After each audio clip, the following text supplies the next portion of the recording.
Operation Toofan campaign Evoor SKV UP സ്കൂളിൽ സംഘടിപ്പിച്ചു. School തല campaign Kariyilakulangara police sub inspector Nizaruddin Ponnarath ഉദ്ഘാടനം ചെയ്തു. സംസ്ഥാന സർക്കാർ ആവിഷ്കരിച്ച operation Toofan campaign Evoor SKV UP സ്കൂളിൽ സംഘടിപ്പിച്ചു. Kariyilakulangara police sub inspector Nizaruddin Ponnarath ഉദ്ഘാടനം നിർവഹിച്ചു.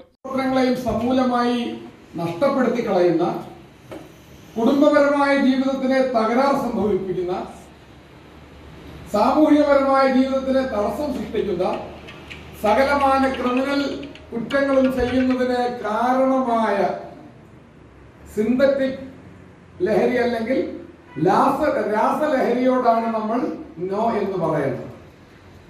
മനസ്സിലായി? ഏത് ലഹരിയോടാണ് നമ്മൾ നോ പറയേണ്ടത്? രാസലഹരിയോട്, സിന്തറ്റിക് ലഹരികളോട് നമ്മൾ വിട്ടുവീഴ്ചയില്ലാത്ത സമരത്തിലേക്ക് പോകണം, സന്ധിയില്ലാത്ത സമരം ചെയ്യണം. അതിന് കാരണം, പഴയ കാലങ്ങളിൽ ആളുകൾ മദ്യം കഴിക്കുമായിരുന്നു, ഇപ്പോഴും കഴിക്കുന്നത്. പഴയ കാലങ്ങളിൽ ആളുകൾ പുകവലിക്കുമായിരുന്നു, ഇപ്പോഴും പുകവലിക്കുന്നത്.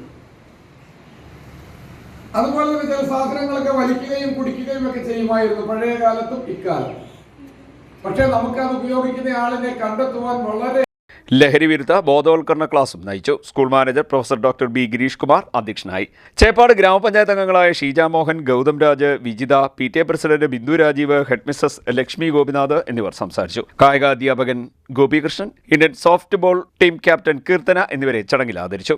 CDNet news, Kayamkulam.